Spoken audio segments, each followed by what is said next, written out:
All right, how's everybody doing out there? I wanted to give another quick Winter Warriors update and an update on our fundraising efforts. Today is the 12th. We are up to about 1,450 miles, so 49% of the way there to our 3,000 goal. And more importantly, we've collected $2,500 in donations, which that's about 25% of the way to our $10,000 goal. I wanted to acknowledge a couple of people who made generous donations since the last update. Yasmin Lapeer, who's like a great coach and a heck of a runner and an athlete as well. He chipped in. Thank you, Yasmin. We got donations from both Derek Hamill and Jess Goldman, who are two of the greatest people that I know. They're both amazing athletes, but just incredible humans. And I think they're tying the knot soon, so they're probably going to make other awesome humans too. So I'm excited to see what they'll continue to do out there in the running community and the community in general. Thank you, Jess and Derek. That was really sweet.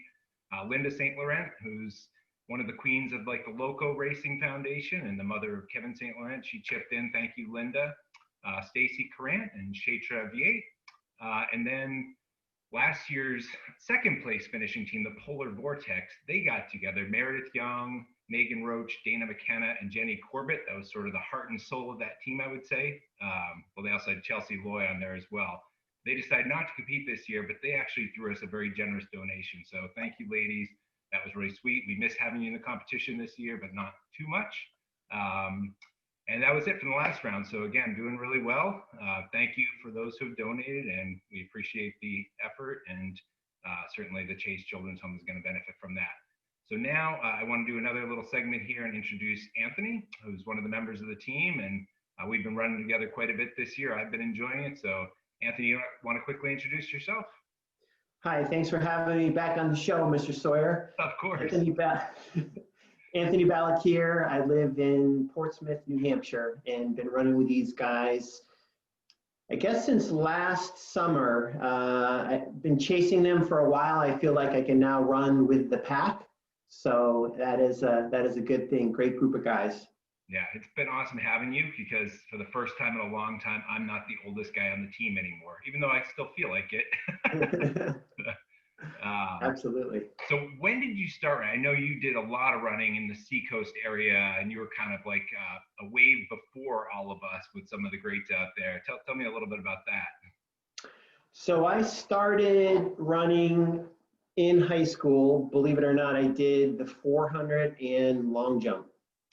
And the pivotal thing for me was the summer after high school ended. I actually took a year off, but that following summer before school started, I hung out with a good friend of mine who happened to be a multi-record high school record owner in track and cross country, and he convinced me not to do soccer and to do cross country and track. So that kind of sent me on my way to running, and I've been running pretty much off and on since 1990.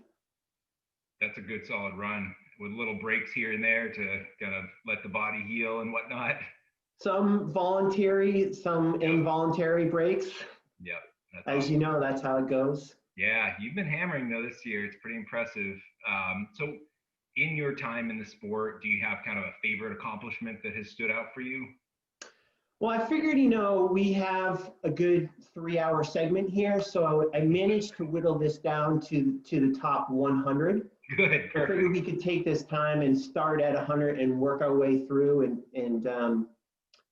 So I was in the African Serengeti, and I was crouched down with this cheetah, and I'm there sitting sneaker to paw, and a lot of people say what happened next is unbelievable, but I'm here alive to tell the tale.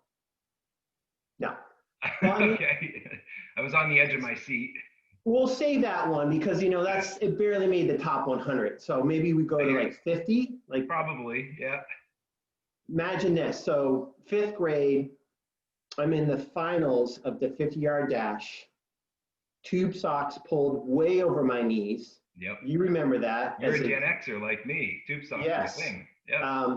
That was definitely a highlight.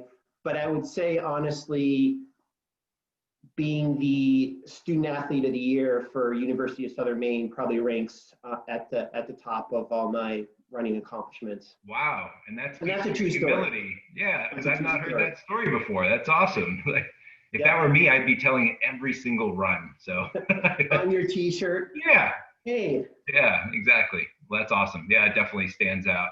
That's a good example. So so yeah, we were talking about this a little bit before we started recording, and you have been very consistent with your winter warrior mileage, even though I feel like, you know, we're all a little bit out of our depth. But what are you up to for mileage?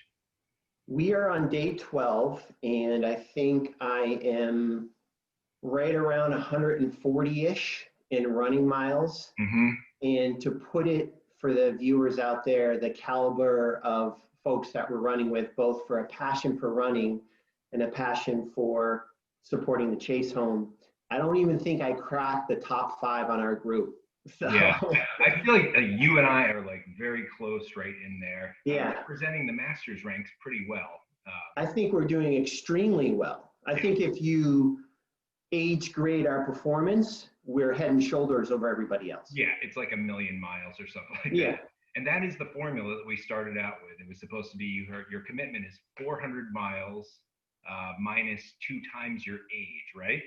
Right. So that puts us both in like the low 300s, yet we're trending towards closer to 4, I think, right? Overachieving. Again. Yeah, absolutely. We definitely have some younger people on the team that are like barely making the grade, or maybe Right, not even making it. Mm-hmm. But We anyway, need to get them in shape. we'll see how we're doing in a couple of weeks before we talk too much more about this. Right. Yeah. So most important question, you know, we're doing this for the Chase Home. Why do you feel like it's important to be supporting that cause? I was thinking about this because I knew this question was coming, and I'm going to use a running analogy. And I think you're going to like this, and I think it's going to work. So in our discipline, and I think it transfers to other athletic endeavors, people start with a base, and that base provides them with a consistent foundation to then go on and do bigger and better things, whether it be running, cycling, whatever your preferred sport is.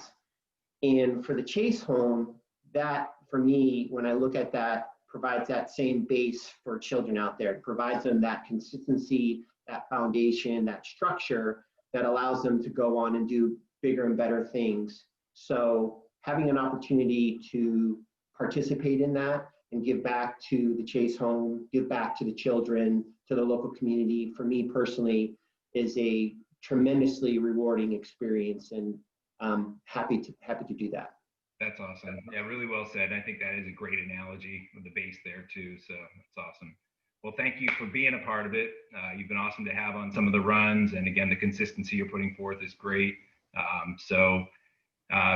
I think that's all we got for now. So thank you again to everybody for supporting the cause and supporting the team. We're going to keep hammering, and hopefully some more donations will start rolling in. So thanks, Anthony. So thank you. So then I took off, and the cheetah's like right behind me.